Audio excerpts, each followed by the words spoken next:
David with Geek Legacy here, and I'm here with the director of Kick-Ass 2. Why don't you introduce yourself to our fans, not that they don't already know you, and tell us about Kick-Ass 2. I'm Jeff Wadlow, writer and director of Kick-Ass 2, and what can I tell you? The movie is a blast. I had a blast making it, and the audiences who have seen it so far have had a great time watching it, and I'm just beyond excited to get it out there and into the world. Now, did you have any problems or trepidation coming into Matthew? You know, he had created such an iconic look and a feel with Kick-Ass 1. Was there any hesitation in making this film? No, because I was just too damn excited. So yes, it was scary, but you know, that's life. You just got to jump in. And I love the characters from the first film. I was excited to spend time with them. I was also excited to push them further and see them grow and change. And Matthew encouraged me to do that when I was writing the script. And then when it came time to direct the movie, I just hired everybody who worked on the first film because they did such a great job. And I just became the new guy. And so, you know, a lot of the things that were achieved in the first film, we were able to achieve again because we had the same department heads and the same crew working on it, and then we were able to do some new stuff too because I would push them and say, hey, let's try this, let's try that, you did it beautifully in the first film, but can we push it further? Now, stylistically, since obviously you guys are two separate artists, is there a noticeable difference, in the tone or the style or the feel of this film versus the first one? I don't know. I mean, I've gotten that question, like, did you feel pressure to put your own fingerprints on it? And I never really approached it that way. I like the characters and I like the story that we all agreed to tell, and I was very focused on that. And so yes, stylistically the movie changed for two reasons. One, I'm just a different filmmaker, and I can't ape what Matthew did on Kick-Ass 1 any better than he could mimic something I did on another film. We're just different filmmakers, and that's the beauty of filmmaking, is two different people would make different movies from the same script. But the other reason it's stylistically different a little bit is that it's just a new story. It's a different story. It's not one of those sequels where it's just rinse and repeat, right? Where we just tell the same story over again and just change a couple things. Like, it is a new story where we take these characters and we just put them through a meat grinder, and we push them to experience emotions that are more intense than the first film. We've got scenes that are, like, I think even crazier and funnier because they're so over the top, and then we also have a lot of action, and we try to do new and different things with the action from what was in the first film. So for those two reasons, because I'm a different filmmaker and the story is new and different, the film has some elements that feel new and different, but by and large it is a love letter to the first film. Now, do you feel confined, adapting something that's already been written in the comic and everything like that? Do you find it freeing that you don't have to think up everything, or how does it work to adapt something that's already so beloved? I mean, it was kind of an awesome game, right? Because you've got the first comic, and then you have the first film that took departures from the first comic, like the jetpack's not in the comic, Mindy's mom is alive in the comic, Katie doesn't end up with Dave in the comic. So then you have the second comic, which is a direct sequel to the first comic. So in the second comic series, Mindy's 11, all those other things are consistent. And so then I had to make a movie that somehow had to be a cross-section between the first film and the second set of comics. So what I did was, and it was just too hard to keep it all in your mind, so what I did was I took the second series of the comic books and I just adapted them, right? So I wrote a script, straight up adaptation of the second series of the comic, and then I took a couple days off. I rewatched Kick-Ass 1 like 5 times, and then I did a page 1 rewrite where I just took that script and I just rewrote it from first page to last page as a sequel to the movie. And then I took a few days off, and then I looked at it, and I had questions, and I had ideas and things I wanted to try. And so then I did a third pass, which was just bringing to it, some things that I had bounced off Matthew and Mark that were new ideas. So by approaching it in that sort of multi-tiered way, I was able to, I think, benefit from having such fantastic source material, but I was also able to try to add something new to the mix and make the movie that, I had sold them on. And were they receptive to, any kind of changes or ideas you had? Were they real receptive to letting you kind of play with the original source material? Yeah, absolutely. Because they knew that I was such a fan. It's not like I wanted to change things for the sake of changing things. Like, if I saw an opportunity for further exploration, that excited them because they want to explore the characters too. They love these characters, as much as I do. And also, Matthew and Mark are smart guys, and they knew that there would be no point in bringing me in if they didn't let me try to do some new and different things. They should just do it themselves, right? So they said, do your thing. And look, I had ideas that they didn't necessarily liked, and so they didn't end up in the movie. But I had a lot of ideas that they got really excited about, and those are in the film. Now, Matthew's a producer on the film, right? Matthew Vaughn.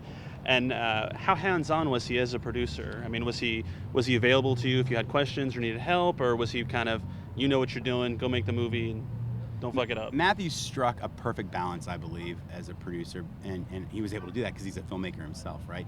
So he basically, he gave me the freedom to make my movie. He didn't come to set once. He said, do your thing, this is yours now.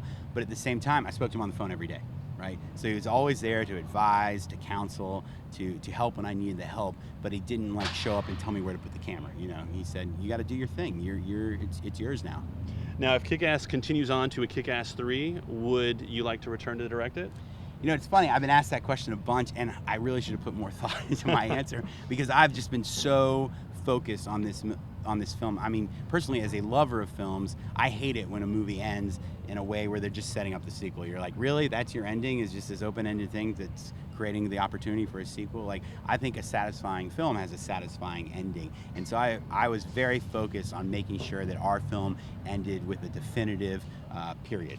That we had gone on this journey with Dave, Mindy, and Chris, and that they had been changed forever. And that was crystal clear at the end of the film. So the idea of a Kick-Ass 3 is just something that I haven't allowed myself to entertain because I was so focused on making sure that this film felt complete. Now, who's your favorite character in the film? That's not fair.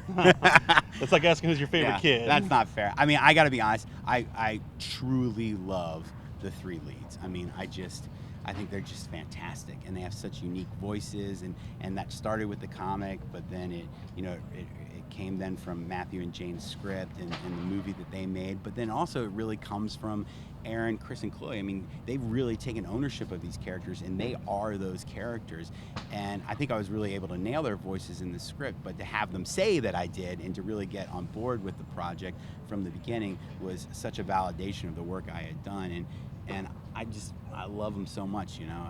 I mean, I love the actors, but I love the characters, and I could never pick between the three of them. Now, Kick-Ass strikes such a chord between the humor and then just violence. Yes. Is that hard as a filmmaker to kind of not go too far one way or the other and kind of toe that line?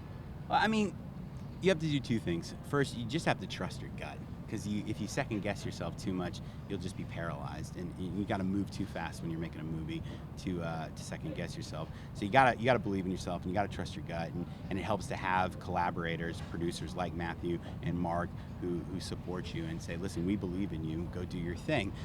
The second thing you do is you just have to accept that there is some trial and error, right? And you don't have to have this idea in your head that you have to have every beat worked out and figured out. You know, it's a process, and it's collaborative art, and so you work with your, you know, obviously you work on the script, but then you work with your actors, but then you shoot different options, and you have different ideas on the set, maybe things that you didn't even plan that just sort of come up, and you get all that stuff, and then you start putting it together, and you just kind of feel it, and you start showing it to people, and you can tell, and you're like, oh yeah, this moment is a little too intense, we can cut away from that, or we need to really be feeling the danger here. You know, thank God we got this other shot where you can really tell that they're in trouble, and you can kind of feel it. Let's put that in there, and you just sort of find your way.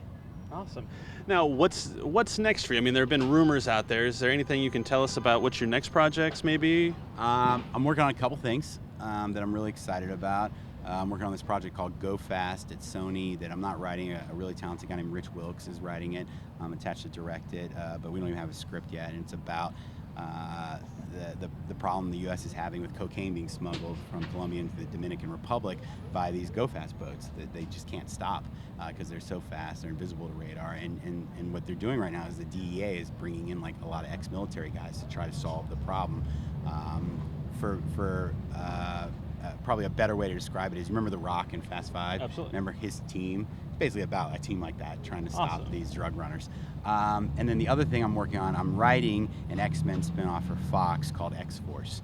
which is just a dream project of mine, because I remember buying X-Force 1 when I was in high school, and I had Rob's run on New Mutants, but then I'm also really enjoying the Uncanny X-Force run of late, and honestly believe it's the best book Marvel's putting out right now. So I love the X-Men universe, I love that title, and when Mark got the job overseeing the Marvel titles for Fox, and he started talking about what they were going to do, I said, you have to let me make an X-Force movie. And so he's been really supportive, and I'm incredibly grateful to him for helping make it happen.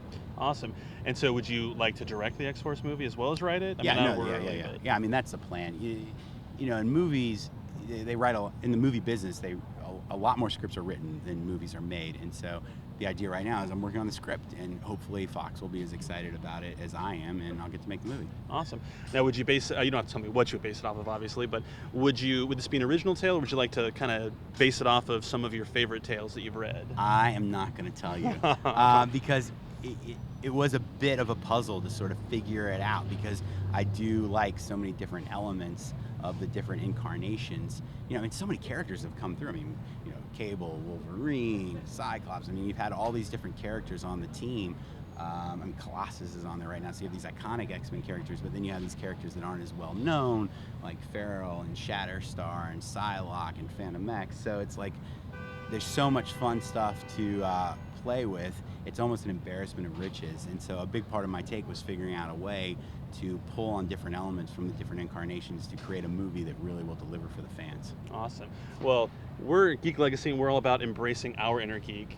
Obviously you know a lot about X-Force, so you're probably a geek like us. Yes. Is comics something that you geek out about? Yeah, I mean, look, I'll be completely honest. I almost went broke buying comic books in the 90s and the early 2000s, and so I actually, I have all these long boxes of all these books, and I had to stop at a certain point and go cold turkey, because it was breaking my bank account, and I was surviving off bean and cheese burritos early in my career. But what I've really loved lately is the Marvel Comics app for the iPad and the Comixology service, because it's allowing me to buy titles that have come out in the last few years and really get back into just being a reader. I miss the collectability element a little bit, but I'm just enjoying the stories again, and for me, that's really what comics are about. And I think in the 90s, we got a little too obsessed with variant covers and trading cards and foil wraps that it sort of got us away from just the stories. And so it's exciting to rediscover those stories. Right, and you just can't beat having like 10,000 comics just right there in your hand. And they're beautiful on the screen. I mean, I hate reading a book on the iPad because the backlighting is not appealing. I prefer my Kindle, but when you're reading a comic on an iPad, it's just gorgeous the way the art comes alive with that backlight. I really enjoy it. Absolutely. We like to end every interview, because we're geeks. If you wouldn't mind looking into the camera, giving us your name, and telling us that you're a geek. Happily. I'm Jeff Wadlow, and I am a fucking massive geek. Awesome. Thank you so much for your time.